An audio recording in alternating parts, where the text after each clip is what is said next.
আনন্দঘন পরিবেশ ও স্বতঃস্ফূর্ত অংশগ্রহণের মধ্য দিয়ে লন্ডনে শরীয়তপুর ওয়েলফেয়ার অ্যাসোসিয়েশন ইউকের নবকমিটি 2024-26-এর অভিষেক ও এবছরের জিসিএসসি এবং এ লেভেল পরীক্ষায় উত্তীর্ণ মেধাবী শিক্ষার্থীদের অ্যাওয়ার্ড প্রদান করা হয়েছে। শনিবার পূর্ব লন্ডনের ম্যানর পার্কে অ্যাসোসিয়েশনের নবনির্বাচিত সভাপতি আক্তার হোসেন বাচ্চুর সভাপতিত্বে ও সাধারণ সম্পাদক আহমেদ রাজু বাবুলের পরিচালনায় অনুষ্ঠিত সভায় পবিত্র কোরআন থেকে তেলাওয়াত করেন দেলোয়ার হাওলাদার ও গীতা পাঠ করেন সুশান্ত ঘোষ।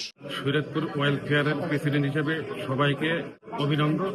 আজকে অভিষেক অনুষ্ঠান আর আগামী দিনতে আপনারা সবার সহযোগিতা কামনা করি। শরীয়তপুর সবসময় মেধাবী ছাত্রছাত্রী দেশে এবং প্রবাসে সবসময় সাহায্য সহযোগিতা করে থাকে। আমরা এই অনুষ্ঠানের মাধ্যমে আজকে যারা ভালো রেজাল্ট করছে তাদেরকে আমরা পুরস্কৃত করেছি। ভবিষ্যতে আরো ভালোভাবে করব। আমাদের নতুন প্রজন্মকে তুলে দেওয়ার জন্য আমরা আপ্রাণ চেষ্টা করব এবং আমাদের বাংলা সংস্কৃতি সবকিছু তুলে ধরবো।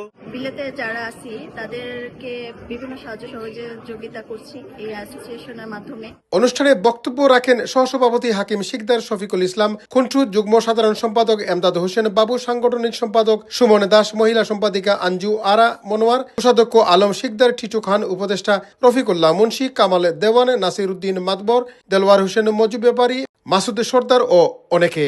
প্রতি বছরই একটা অনুষ্ঠান করার চেষ্টা করি চিত্ত বিনোদনের জন্য, বাচ্চাদের কালচার রাখার জন্য আমরা এই অনুষ্ঠানটা করি।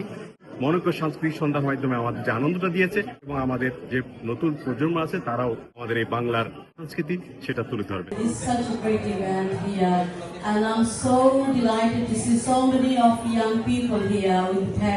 এতে অতিথি হিসেবে উপস্থিত ছিলেন chair of Newham Rahima Rahman, councillor Mujibur Rahman, Barkingham Dagenham mayor Moin Qadri, শিল্পপতি আসাদুজ্জামান শিকদার ও মাহবুবুল্লাহ রিস্কু। পরিশেষে ছিল সাংস্কৃতিক সম্পাদক আতিকুর রহমান এবং সুমনা সমীর উপস্থাপনায় সঙ্গীত ও নৃত্য পরিবেশনা। চৌধুরী মুরাদ, রূপালী বাংলাদেশ, লন্ডন।